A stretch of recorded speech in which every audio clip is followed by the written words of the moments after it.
Чим більше ми ходимо по світу, тим частіше на гадку приходять нам ті путики, де ми ходили босими ногами у дітстві. Творча група програми «Русинська родина», я її ведуча Віра Кобулей, желаємо вам, аби сте нігде не забували про ті родні місця, в яких ви виростали, набиралися сили обійти у світ. А тепер накурто най собі кожний спомнить про свою отчизнину. Це знаєте, що то отчизнина, коли пуститеся в дорогу од родичам і кажете «ідемо домів». Коли дійдете, говорите «слава Богу, дома сме». Значить, так розумієте, що отчизнина – то місто, де буваєте, а вадь найбільше то село – це город, де стеся воспитували й уросли. Най буде так, отчизнина не іншої, як обичайне жилище, котрим вас Божої провидіння обдарувало. Отчизнина не іншої, як ви самі і ваші родаки. Це любите отчизнину. Де б ми не любили нашої обивання і землі, котрі нас годують, де б ми не любили самих себе і наших родаків, де б ми не любили то село, варошик, десь ми ся родили, де умерти хочемо, аби наші кості змішалися із кістьми наших умерлих предків. На моє звідання сяк відповість кожний, у котрим є хоч мало чувства. Не лим словом відповість, а й ділом укаже. Кіт його обиванню урожаю його земли, вадь його фамілії грозить опасність, він готовий їх обороняти, кіт треба і жертвувати своїм животом. Що би сте повіли за такого чоловіка, котрий, коли горить його хижа, утікне, лишить погибати своїх дітей в огни, коли би годен був їх усіх услободити? Казали би сте, уж гірший од звіря. Дотепер вшитку в порядку. А кить би горіла сусідова хижа, а вадь десь здале од вас був би пожар, це гасили би сте і чому?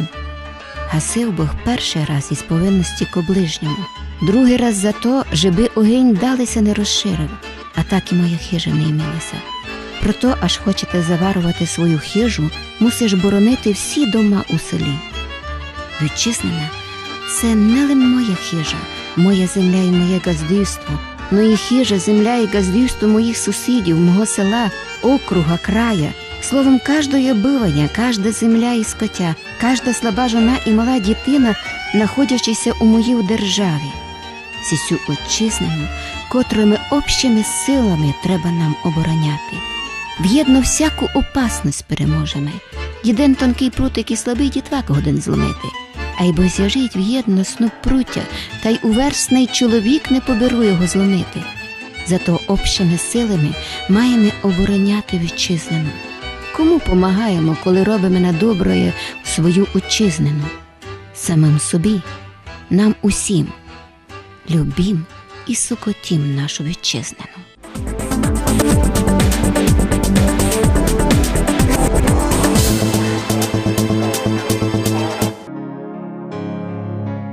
Його називають верховинським вітром, котрий ласкаво, ніжно, трепетно огортає енергією кожного, хто поринає у таїну його віршів. Василь Вовчок народився в райському куточку Верховини, Нижньому Бистрому, що на Хущині. Тут він увібрав у свій образний світ усю велич Карпатських гір, трепетну красу вранішньої роси, загадковість туманів після дощу.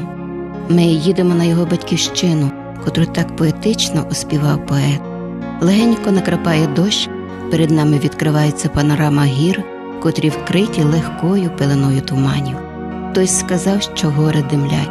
Ні, вони дихають, і ми відчуваємо цей подих величних Карпат. Я мчу туди лечу, де сонце котиться верхами, де рідне небо мій Менчул підпер зеленими руками. Він хату притулив низьку, мене в ній викохала мати, а хата зірветься в ріку, Менчул на мене буде ждати. Лічити буде довгі дні і снити мною кожну нічку. Зоря, що суджена мені, впаде з небес у бистру річку. Та не погасне, я згорю, але моя не згасне сила, бо я віддав свою зорю річці, щоб вам ріка світила.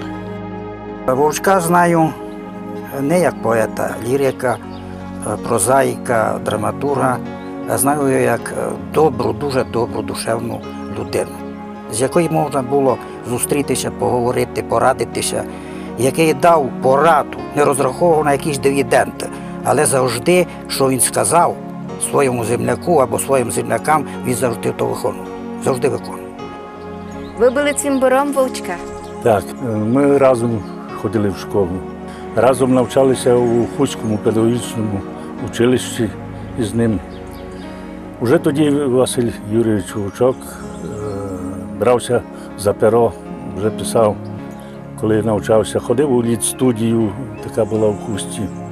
Ми його любили. Любили його за те, що він завжди приїжджав сюди на свою батьківщину і якого співав, як Сюсюра оспівав нашу Україну, а він оспівав так Нижній Бистрий, своє рідне село. І ми його любили за те, що він знав наші турботи, він знав наші звичаї, він знав наші бажання жити у цій красі, розумієте, в нашій природі. Бо тут жити не так, як у тих низовинних районах, важко жити.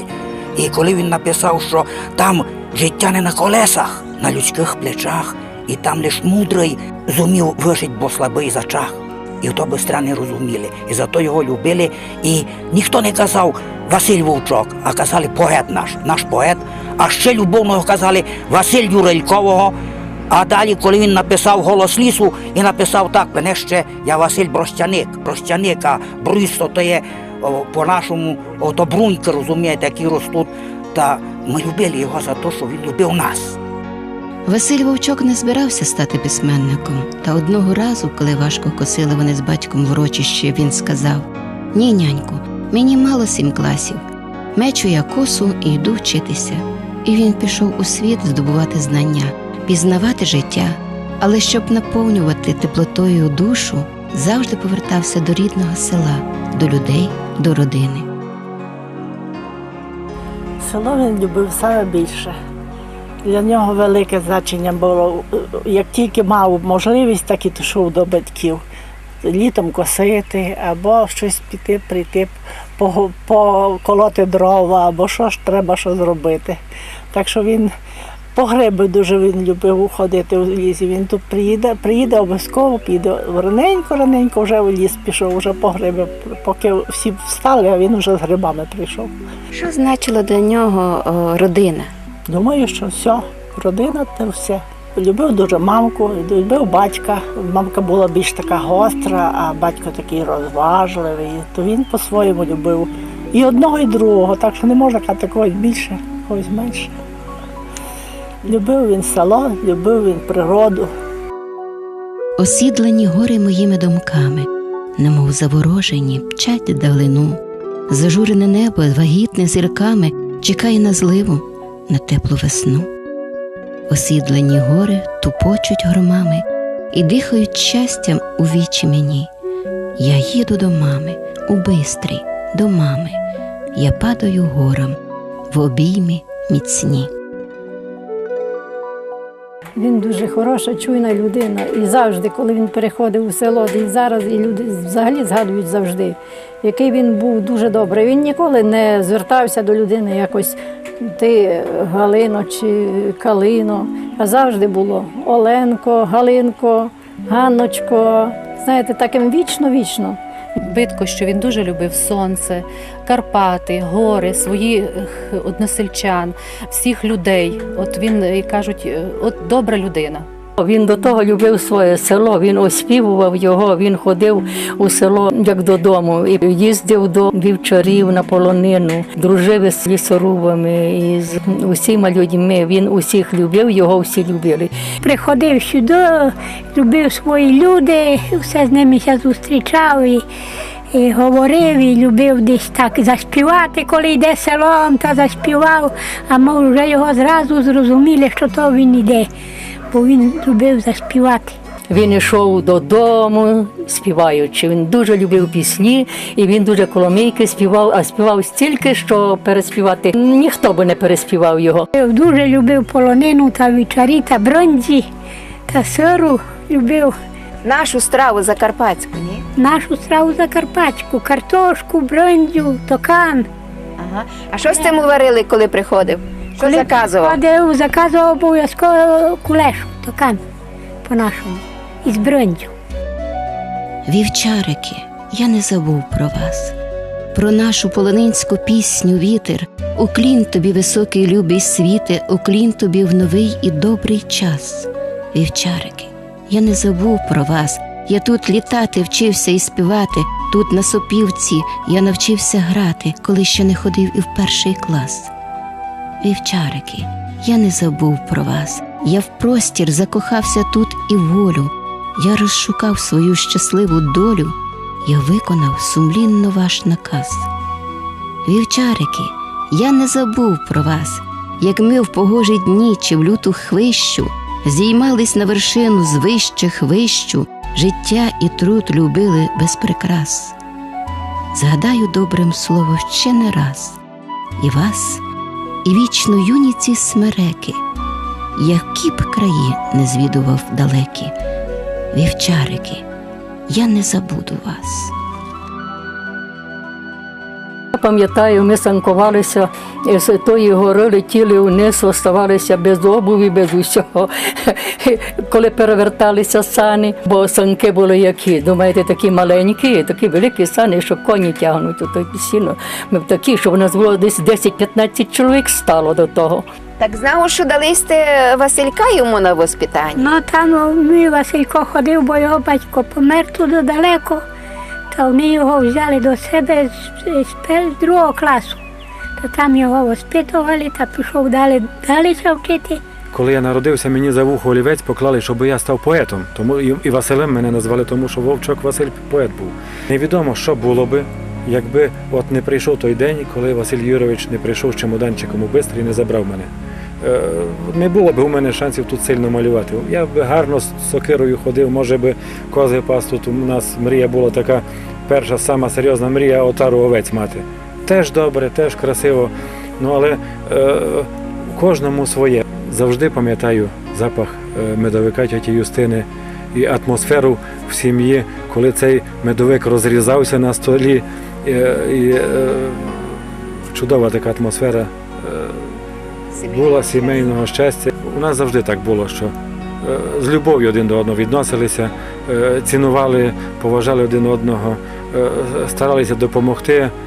Якось в цій атмосфері можна було бути творчою людиною, і вірші писати, і навчитися щось малювати.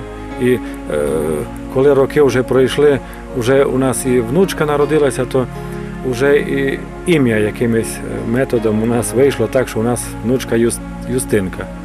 Так що наша Юстина Михайлівна, тьотя, стрийна, як у нас кажуть, була моєю мамою другою, бо я там прожив більше років, як тут, можна сказати. Але ми якось ділилися. Так що маємо тепер Юстинку, вже внучку. Будемо надіятися, що вона теж буде вміти колачі пекти. Це ми зобов'яжемо вже тьотю Юстину, що вона навчила її це робити. Прийшла ти з мрії, зі стежин тривожних, і наче в сні, у тайну вечорів, як той метелик, я летів на вогник, а вогник згас, чи, може, не згорів? Наплещуть, наговорять про жінок, насіють недовір'я і невір'я. Не слухаю, духмяно цвів бузок, і ти зійшла, як сонце з надміжгір'я. Я друзів мав, та не таких, як ти, мав щастя, не таке лиш, як з тобою. І гори, кажуть, легше двом знести, з чужою легше впоратися злобою. Лети в обіймі, на руках засни, це ти, моя хвилина і година, і все життя, в яким нема весни, якщо її не дасть тобі людина. Я так любив, що стигне день, що хмари пір'я гублять, шкода лишень, що не мене так люблять. І от почув я тільки ти, та далі рушив строго. Як тепер, куди іти, не люблячи нікого? Вовчок був письменник, я б сказав, досить універсальний. Він був і поет, він був і прозаїк, він був і драматург. Скажімо, його п'єса «Чардаш над Амуром» – це загалом, я вважаю, класика сучасної української драматургії. А згадайте його вірш «Орденоносне Закарпаття», який, власне, був гімном Закарпаття. З ним починалися всі урочистості, закінчувалися урочистості і так далі. Я думаю, що він має право, ця музика, можливо, трошки в якійсь стилізації має право і зараз на життя. Ну, Вовчка часто називають поетом-трибуном. Можливо, так, але він мені більш симпатичний як поет-лірик. Ви знаєте, є в нього вірші про матір, цілий величезний цикл «Ти поїздом не їхала ніколи, бо далі хуста стежка не вела». І днини не ходила ти до школи, не в панській білій, в хаті ти росла. Не звикла в тихім холодку сидіти, граблі й мотика, вічні друзі рук. А як малі тебе обсілі діти, напила з чаші материнських мук. І пряла, і мотала, і витикала, і готувала чиру нам на стіл. Не в дитсадку сусідки нас лишала, коли картоплю брати йшла на діл. Сповиті горем дні пливли жіночі, я бачу знову, мов наяву село, твої ласкаві материнські очі, турботами пооране чоло. Не зріс у нашій верховинській хаті ні злодій, ні ханжа, ні дармоїд. Ти дужими людьми нас, рідна мати, пустили у широкий вільний світ. Бабить мене до матері, бо батьківський поріг у Нижнім Бистрі. І ми сюди, по суті, переселилися тоді, коли в нас після нашої такої мирної, гарної ГЕС Триблярицької почали будувати АЕС атомну Горінчові. І вода до нас якраз мала підходити до нашої хати. Я вже завіз був, от я ще був холостяком, але десь гроші були потрошку так у мене, і ми хотіли побудувати таку гарну хату в Бистрі. Мамка знає, ми вже навіть вапно погасили, я був привіз. Навчаючись в університеті, і так я потрошку там приготував все так далі, як було треба, як було потрібно, по-городському. Ну, а потім, коли та ГЕС прийшла, АЕС почали цю будувати, та не почали, по суті. Пішов я до Русина, а батько учасник Великої Вітчизняної війни, і вони виділили тут ділянку нам у Великих Лазах. А до Лазів привело нас знову таке якесь родинний потяг, бо старша сестра тут працювала вже років 20 у Хомцях тут, і потім у цім селі, вона тут за дорогою живе. А молодша сестра вийшла заміж, і от ми вже нову родину мали, і коло них і мамка сюди прийшла. Вже було 3 діточок, потім вже тут нажили, років 16 тут живуть. Ну, але це містечко теж стало для нас як рідним. А що є рідним? Да, тому що мати. Коло матері, доки мати, то завжди є там вітчизна, видно, де мати твоя. Василь Юрійович Вовчок був уособленням цілої епохи, і з ним і відійшла та епоха. Я б сказав з огляду сьогоднішнього дня, що це була прекрасна епоха. Не все було гаразд, але може тому, що ми були молоді і зовсім по-іншому світ сприймали. Мені здається, там було більше щирості, було більше довіри до людей у тій епохі, було більше впевненості в завтрашньому дні, у собі, доброти і, головне, любові один до одного, любові до ближнього, якої нам так зараз не вистачає. В моїй душі, якби все згасло, де рубчик був, мільйона дай, висить, як смерч, над нами гасло. Купи, продай, вкради, продай. Умію книжку написати, хоч і нема де видавати. Убий мене, хоч покарай, не вмію красти й продавати. Не та мене родила мати. Бодай не народивсь, бодай, як маю вік свій доживати і схудлу руку простягати до власть імущого, подай. Вже совість, доброта не в моді, а замість знаних та імен сьогодні прижились в народі чужинський бартер, бізнесмен. Отямимось, не пізно буде, оглянемось, чи не з пітьми про рідну неньку син забуде, за гроші доня чесність збуде, та Та й ми, чи лишимось людьми? Ну що там думати, гадати, багато має хто гребе. Купити головне й продати товар когось або й себе. Поезія Вовчка мене вражала тим, що це була самобутня, оригінальна. Він писав про природу нашого краю. Мені здавалося, що він пише про моє рідне село, а він описує про Нижній Бистрий. А це ж від нашого села Копашного не так далеко. І мені було це цікаво читати. І щось від його поезії віяло коломийковим духом, тому що він надзвичайно любив народно-поетичну творчість, особливо народні коломийки, він часто грав на цій сопільці коломийкові мелодії.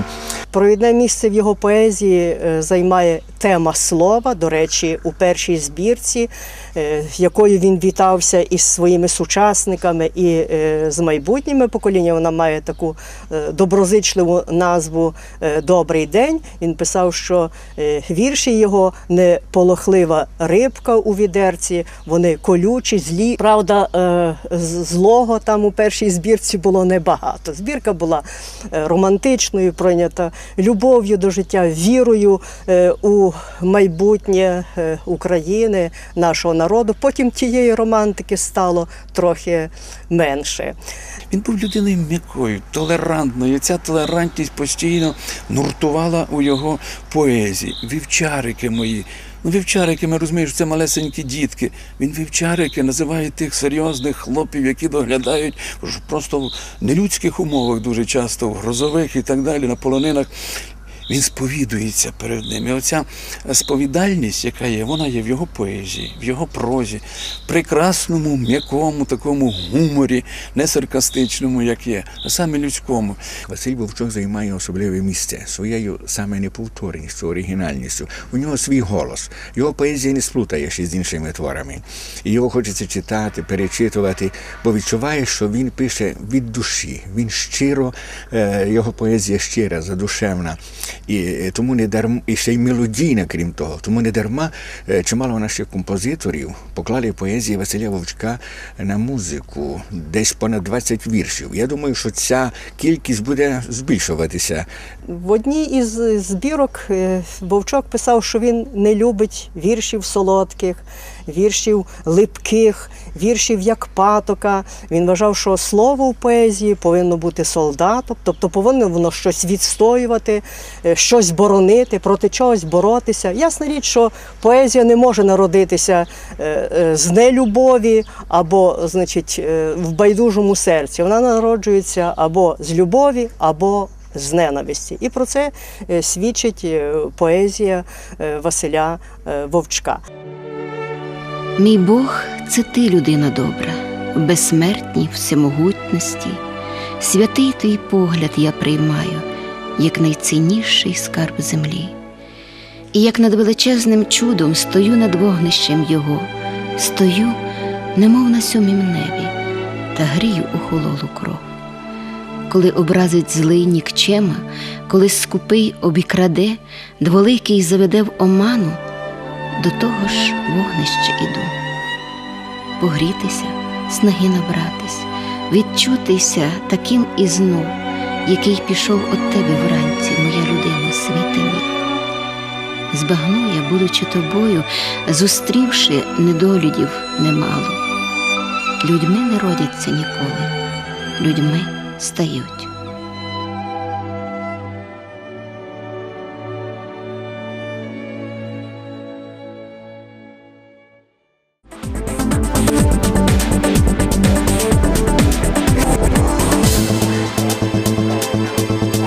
На низьке то вшитко, про що не встигли вам розказати. Чистуйте свою природу, в котрій ви жиєте, і тоді вона вам відплатить сторицю.